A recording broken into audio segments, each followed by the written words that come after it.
Chapter 1161 dimulai dengan memperlihatkan kelanjutan Dragon yang membawa dua bayi Garling. Terlihat Dragon kesulitan menemukan kapal angkatan laut karena situasi yang chaos akibat banyaknya bajak laut yang berdatangan. Apes buat Dragon, ternyata salah satu kesatria suci mencari dan berhasil menemukannya. Dragon pun kena serangan laser dan terjatuh.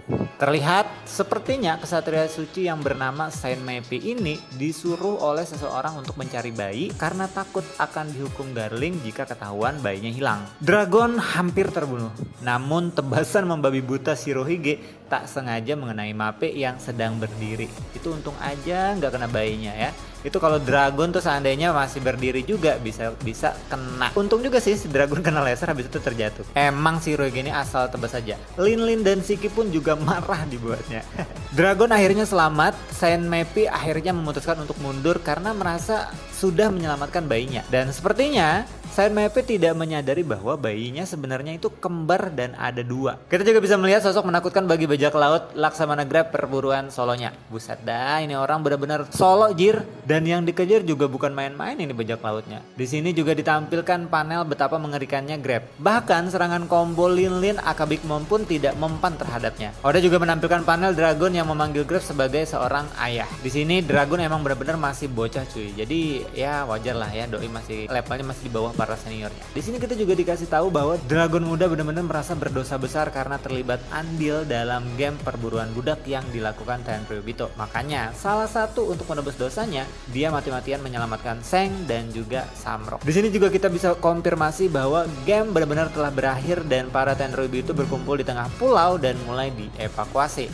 Parahnya, Roger datang dari barat laut sedangkan Rock dari tenggara dan semuanya menuju ke tengah pulau. Dan kita akhirnya melihat Roger dan para krunya, Rox dan juga para krunya sampai di tengah pulau dan juga bertemu. Ada satu siluet yang ramai dibicarakan di mana si Kapten John yang tangannya itu berubah jadi besi cuy. Jadi itu banyak yang meyakini bahwa buah iblis yang dimakan Kapten John itu adalah buah iblis yang dimakan oleh Kapten Kid. Menurut gue pribadi masuk akal banget sih ya, mereka berdua ini punya hubungan darah. Dari namanya aja itu tuh sama cuy. Ada kapten di depannya, Kapten Kid dan juga Kapten John. Akhirnya bentrokan bajak laut Rock, Roger dan juga angkatan laut tidak terhindarkan. Di sini kita belum lihat ya untuk kesatria suci yang lain, cuman si Mape, terus Summer sama satunya lagi yang pakai topi tapi belum dikasih tahu namanya siapa. Berpindah ke tempat Saki, tokoh utama yang membuat bajak laut berdatangan ke Pulau Gold Valley. Terlihat Saki berhasil menghajar beberapa kroco angkatan laut meski tangannya dirantai. Namun Summer akhirnya datang dan mengetahui hal tersebut. Di sini kita juga bisa melihat Saki ditampar dan juga digada berduri cuy oleh Summer. Walau sudah diingatkan oleh kroco angkatan laut bahwa kelakuannya ini akan bikin Garling marah, tapi si Summer tetap tidak mau tahu. Dan kita melihat momen di mana Summers ini bersiap mengayunkan gadanya dan membunuh Saki. Namun di sebuah halaman panel yang epic, Rylek datang membantu. Terlihat juga Rylek di sini dibantu Roger. Roger emang sengaja kayaknya biar Rylek lah yang membantu atau menolong si Saki. Bener-bener mantap nih Roger ya. Teman lebih penting daripada wanita yang dicintainya. Wih, tepuk tangan dulu dong ya. Lewat serangan mematikan yang bernama Hagin Panas, Summers pun terlempar mental menembus tembok. Saki pun akhirnya diselamatkan. Untuk momen-momen selanjutnya gue bener-bener jejek banget lihat Raisin mode romantis.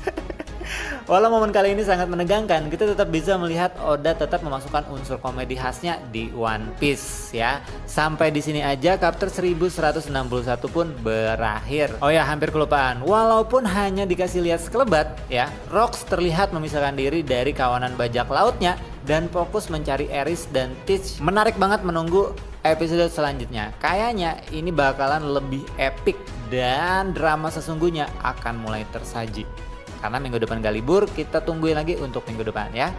Sekian dulu untuk hari ini, bye-bye.